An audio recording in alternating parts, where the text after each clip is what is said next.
ஓம் சரவணபவ. வாழ்க்கையில் எல்லாம் முடிஞ்சு போச்சு, நமக்குன்னு ஆறுதல் சொல்ல யாருமே இல்லைன்னு தோணுற ஒரு நிமிஷம் எல்லாருக்குமே வரும். சுற்றி ஆளடி இருந்தாலும் நம்ம மனசு இருக்கிற வழியை புரிஞ்சுக்க யாருமே இல்லையேன்னு உங்கள் மனசு ஏங்குதா? நீங்களும் இப்போ அந்த தனிமையில் தான் இருக்கீங்களா? ஒரு நிமிஷம் கண்ணை மூடி அந்த பழனிமலை பகவானை நினைங்க. அவங்க கிட்ட என்ன சொல்கிறான்றத பொறுமையாக கேளுங்க. கவலைப்படாதே தங்கமே, நான் இருக்கின்றேன். உன் கண்ணீரை துடைக்க யாரும் இல்லை என்று நீ கலங்காதே. உன் குரலை கேட்டு ஓடோடி வர உன் தகப்பன் நான் இருக்கின்றேன்.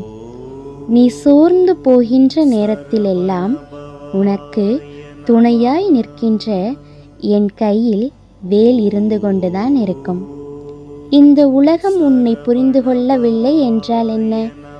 உன் மனதில் இருக்கின்ற வேதனை, நீ படுகின்ற கஷ்டம், உன் நியாயமான ஆசைகள் எல்லாமே எனக்கு நன்றாகவே தெரியும். எல்லாரும் உன்னை விட்டு போனாலும் உன் நிழலாக நான் உன் கூடவே வருவேன். சூழ்நிலைகள் உனக்கு எதிராக இருந்தாலும் உன் நம்பிக்கையை மட்டும் இழந்து விடாதே.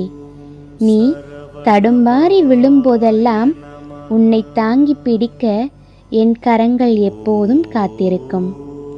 இப்பொழுது நீ படுகின்ற கஷ்டம் எல்லாம் தற்காலிகமானதுதான். என்மேல் பாரத்தை போட்டு நீ தைரியமாக முன்னாடி எடுத்துவை. வெற்றிவேல் முருகனுக்கு அரோகரா.